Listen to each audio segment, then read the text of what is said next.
selamat pagi jemaat MCC di Magelang. Pagi hari ini kita mau berikan hati kita yang terbaik, kita mau berikan penyembahan kita yang terbaik untuk Tuhan. Kita mau sediakan waktu kita untuk meninggikan nama Tuhan, untuk memuliakan nama Tuhan.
Bahkan seluruh pengabdianku,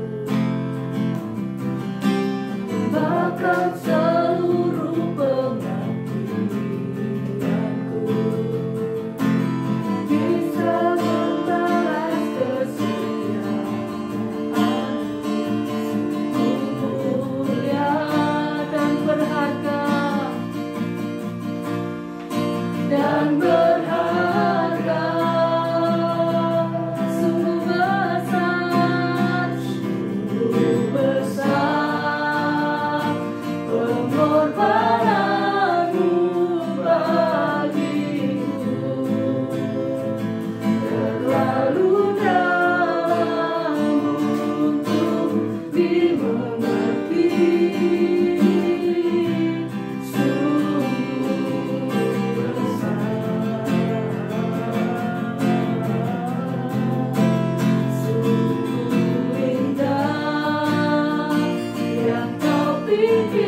Kita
kita.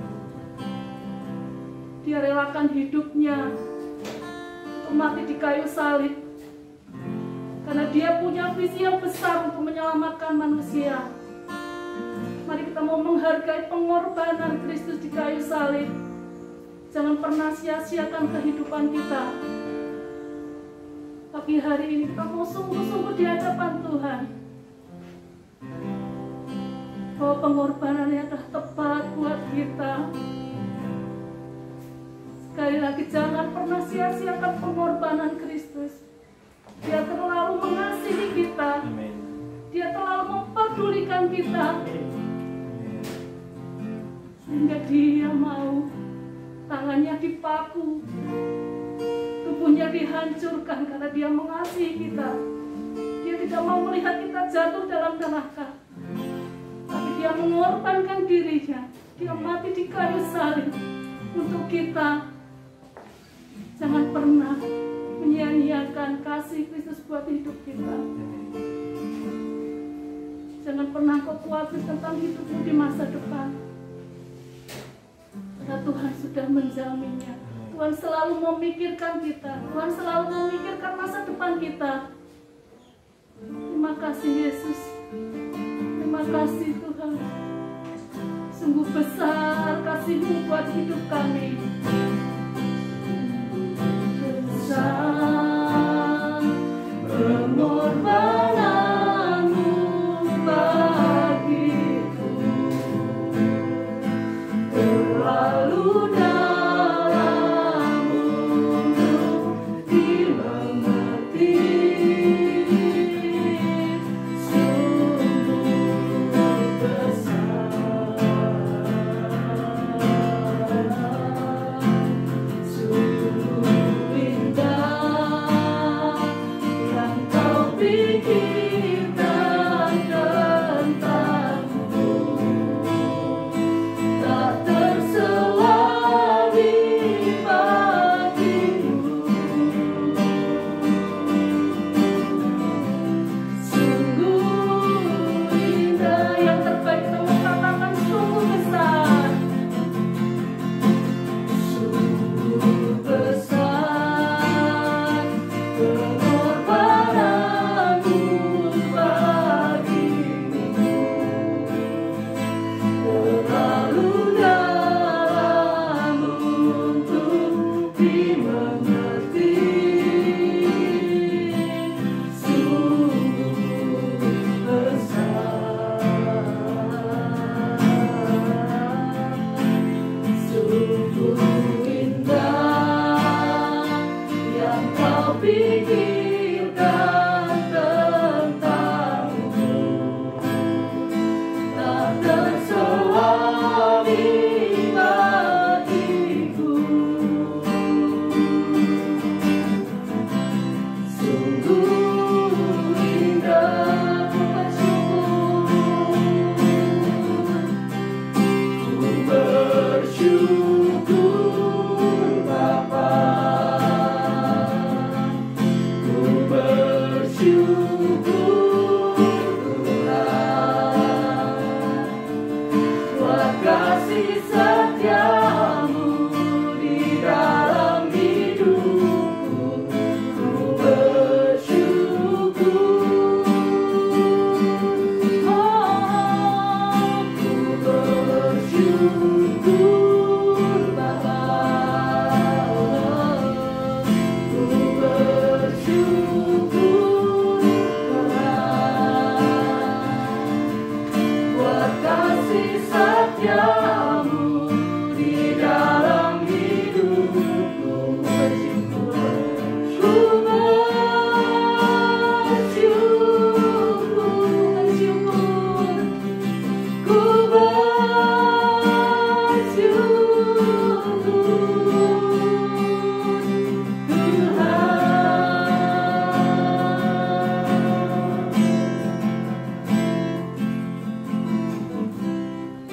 Bapa, makasih Tuhan. Kami bersyukur Tuhan untuk setiap apapun yang Tuhan berikan dalam kehidupan kami ya Bapa. Bapa, kalau sebentar Tuhan kami akan mendengar firman-Mu ya Tuhan. Kami percaya Tuhan ada di tempat ini Tuhan. Tuhan tidak terbatas oleh apapun ya Tuhan. Saat ini Tuhan kami berdoa ya Bapa, jadikan tanah hati kami tanah hati yang baik Tuhan, tanah hati yang subur ya Tuhan.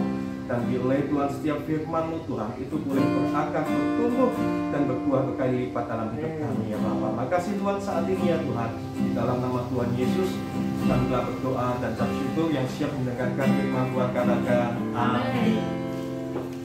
Oke Bapak Ibu, kita akan sama-sama saat ini melihat di dalam Matius pasal 11 ayat 2 sampai ayat yang ke-6. Matius pasal 11 ayat 2 sampai yang ke-6. Beginilah firman Tuhan, Yohanes Pembaptis dan Yesus.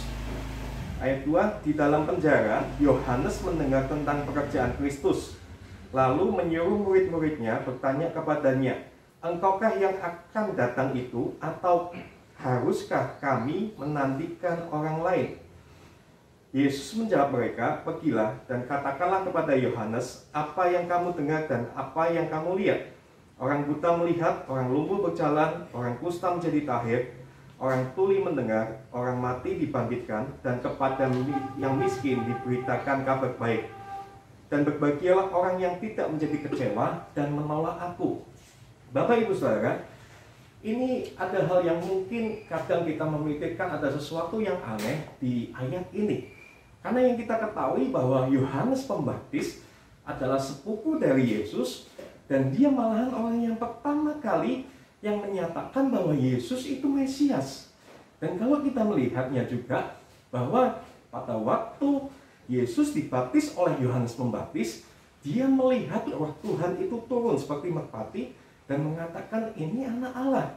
Dan Yohanes pun tahu bahwa Yesus itu adalah orang utusan Allah juga.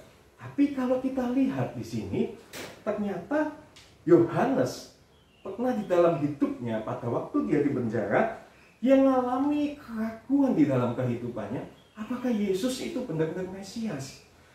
Bapak Ibu Saudara, di dalam kehidupan ini terkadang kita bisa menjadi orang Kristen yang lama, tetapi di dalam hidup ini juga kita mengalami yang namanya keraguan. Dan ternyata Yohanes, hamba Tuhan yang besar, hamba Tuhan yang dipakai Tuhan besar, itu pun pernah mengalami seperti itu.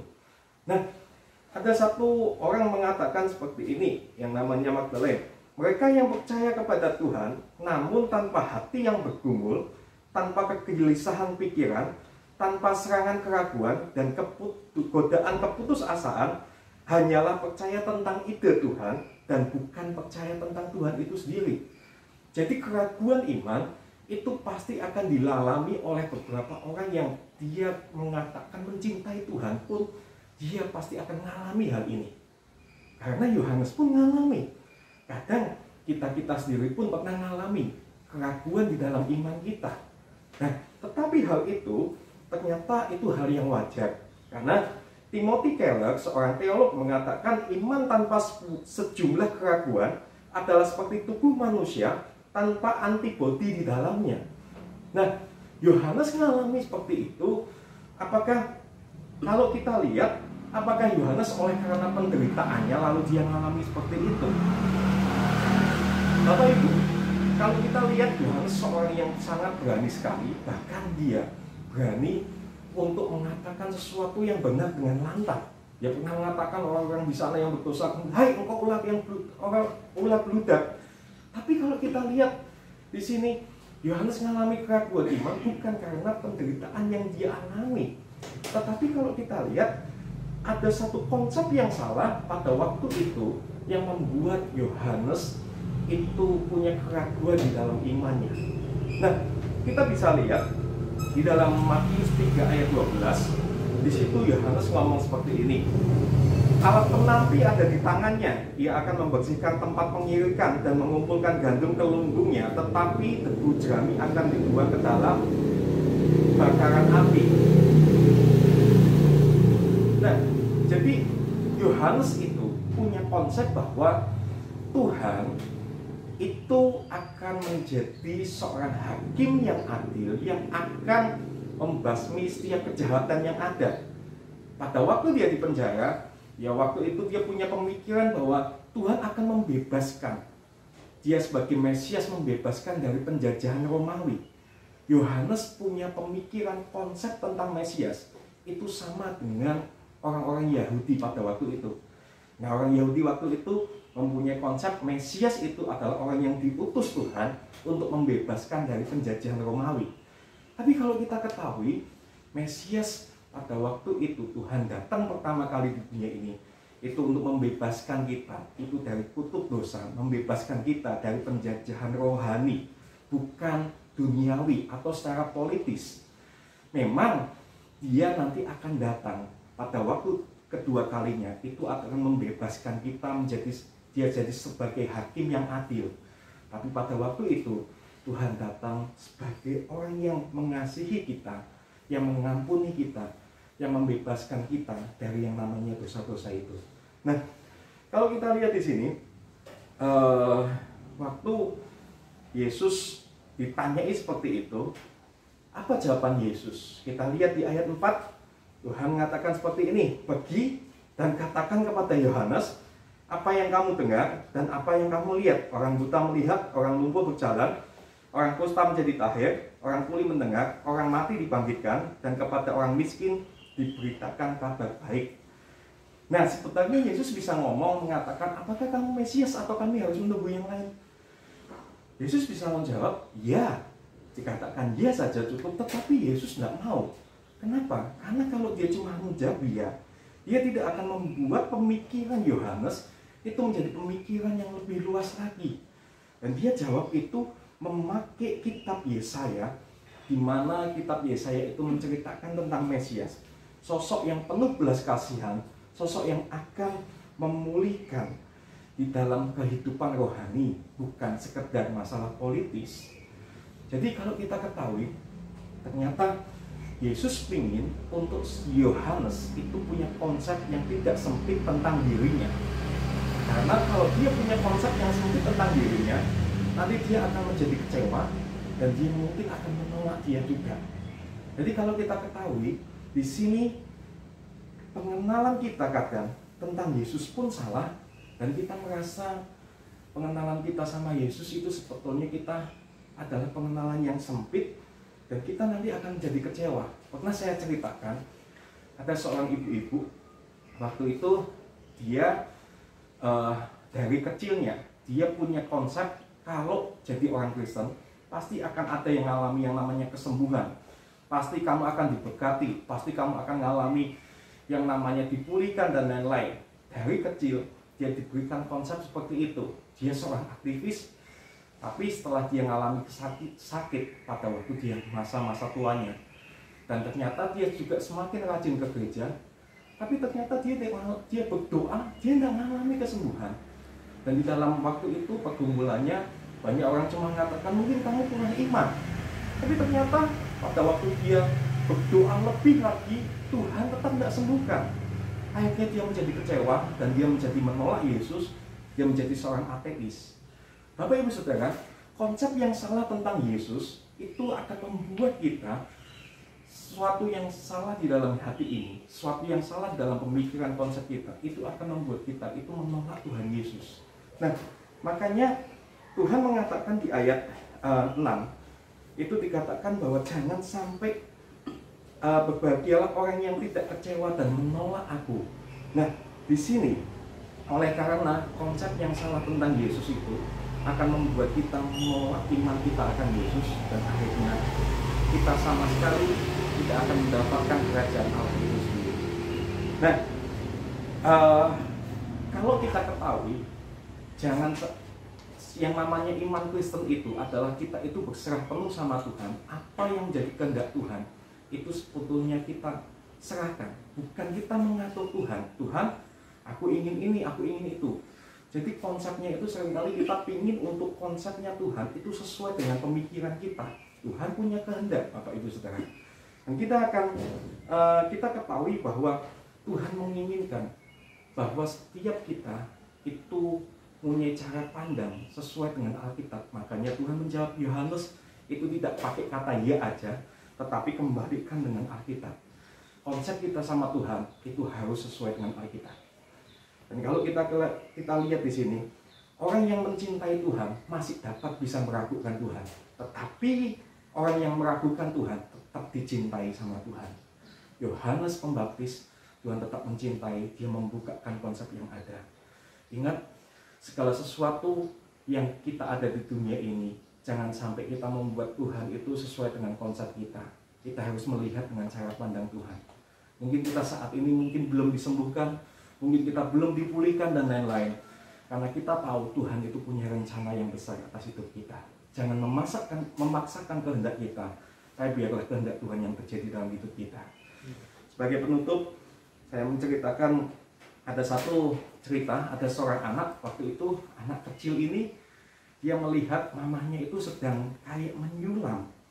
Waktu mamahnya sedang menyulam ini, dia lihat mamahnya ini bisa nyulam apa enggak ya? Kok dilihat dari jauh, sulamannya kok kayaknya jelek. Lalu dia deketin mamanya dan ngomong, Mama sedang menyulam apa? Nah, menyulam sesuatu yang indah, nak. Lalu tapi aku kok lihat kok jelek ya, Mah ya, dari sini ya.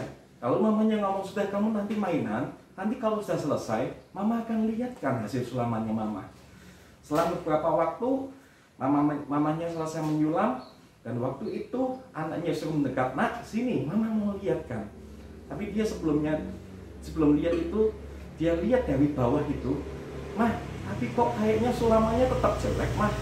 Kamu jangan lihat dari situ, sini Mama gendong. Lalu dia digendong, dilihatkan hasil sulamannya dari atas, dan lihat-lihat, ternyata sulamannya adalah sulaman bunga yang indah.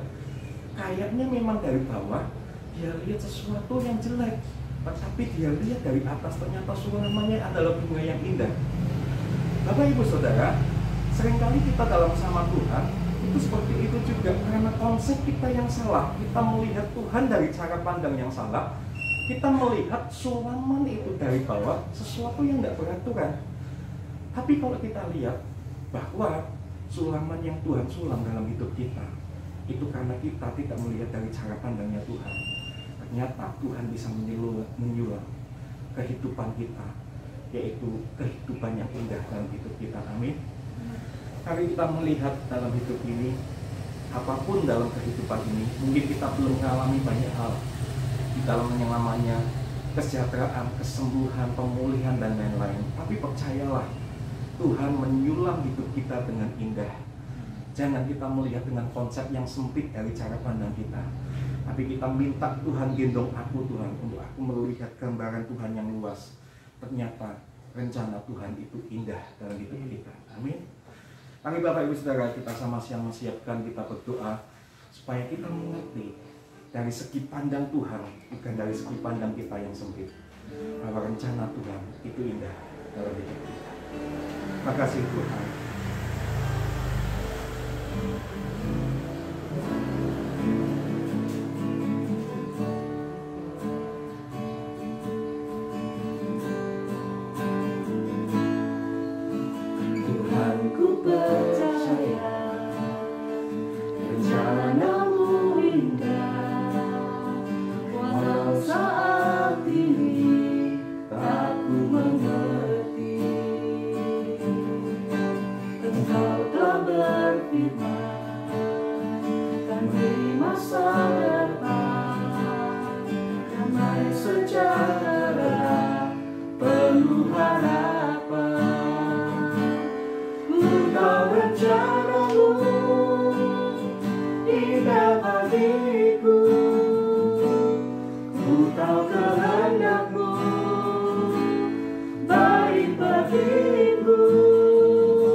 bagiku untuk rancanganmu, sempurna bagiku.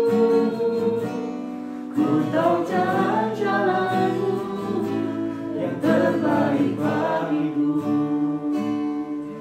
Bapak Ibu Saudara, percayalah dalam hidup ini, jangan kita punya pandangan yang salah tentang Tuhan. Jangan punya pandangan yang sempit sama Tuhan.